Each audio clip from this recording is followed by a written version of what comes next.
But I want to talk about now the next big question, of course, is Joe Biden. Will he or won't he? Have a look at what he said when asked when he would run again, when he would announce if he would run again for president next year. Before you announce your re-election, sir. That's not the question. When he's ready, okay, your guess is as good as mine, but with 68% of voters saying Joe Biden is too old, Annalise, what is your sense? Will the Democrats tap him on the shoulder and say, make way for somebody else, or is this still his if he wants it? The big problem is who? Who would he make way for? There's no kind of obvious Democrat that's putting themselves forward, that's doing the background work now. We've got so many Republicans vying in the field against Donald Trump, who has about the same polling about the same polling that he's had in the past with popularity with Republican voters, arguably in a better position than Biden is in the same polling. But he's got competition. Who's Joe Biden's competition? Joe Manchin. Stacey Abrams was supposed to be a front runner, and she's all but dead in the water after the midterm results.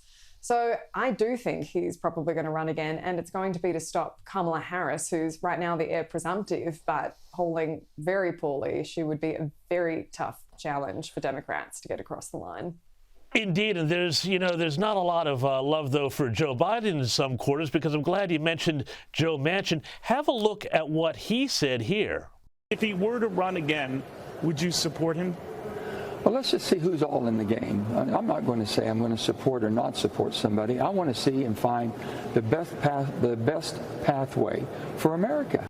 Diana, are other Democrats also keeping their powder dry on whether or not to go all in with Joe Biden, or see if maybe there's some other option that does wind up coming to the surface? You know, there is a lot of rambling and there's a lot of whispering coming from the Democratic Party in D.C. And a lot of Democratic officials are coming forward anonymously, both about Joe Biden, but also about Vice President Kamala Harris, and telling different outlets just within the past few months that maybe Kamala and maybe Biden are not the best pick for 2024, especially about Kamala Harris, just repeatedly, outlet after outlet, citing anonymous Democratic officials saying that maybe Biden should pick a different vice presidential candidate for 2024. But again, a lot of them don't want to come public and say these things. A lot of these things are being said anonymously, and a lot of backstabbing happening right now. Yeah, it's going to be interesting to watch. They do have a problem, though. They don't have a lot of talent. You know, Governor Newsom comes up, and California is its own campaign ad against the Democrat. But speaking of Democrat jurisdictions, Democrat Chicago Mayor Lori Lightfoot has lost her bid for re-election as the city's crime rates continue to surge. Diana, Lori Lightfoot was an absolute disaster of a mayor. Not only has she presided over race riots and explosion of crime, but viewers should remember how she fought COVID. Yes, exactly. And she just lost her mayoral election. She came in third place, so she's not even going off into the runoff. And she's blamed her loss on her race and on her gender. But if you look at the numbers, if you look at the polling, the majority of Chicago residents polled before the election said that their number one issue, the number one thing that they would consider when choosing their political candidate was crime. And the majority of residents said that they felt unsafe. And when you look back to Lori Lightfoot's administration in the past couple of years, she's either downplayed the skyrocketing crime rates in the city. She said that crime was not a thing, that the residents should feel safe in the city. She either downplayed it or she said it was just false. Whereas her opponents, the ones that are advancing, had a more concrete plan about crime. Now, Annalise, I want to ask you about this, too, because you live in another city, Washington, D.C., that's beset with its own crime problem. Lori Lightfoot said that she lost because she was, quote, a black woman in America. But we're also seeing in New Orleans an effort to recall the mayor there. New Orleans is, of course, another cesspit of crime.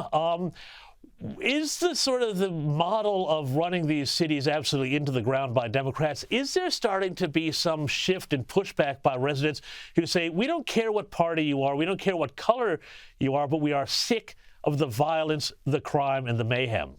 Well, I mean, one thing I didn't understand with Lori Lightfoot's answer was it didn't cause her a problem last election when she did win. There wasn't, unless she's changed some part of her identity in that time. I don't understand why it didn't matter then and it matters now. The difference is crime. And yeah, it is absolutely getting worse. It's always written off as just kind of a talking point. But I mean, there was a shooting on my street last night. There's an increase in carjackings around DC. There's been a huge increase in violence. And one of the problems is they're having trouble bringing businesses back into the city. And the office workers aren't coming back in, so the small businesses don't want to support them. People are still working from home. And there is that flow-on effect. And I mean, one of the suggestions in DC was they were going to start fining businesses that didn't have enough employees coming into the city, as if you could be any more punitive to small business owners over the last few years. There is going to be a push against that. And it's happened in the past. I mean, we saw it with New York, that they went to Rudy Giuliani, who's got quite a different legacy now, but there was that real push against crime because this is real. This affects everything. It affects how safe you feel. It affects whether you want to have kids in the area. It affects whether you come at all into the city, and people are moving out.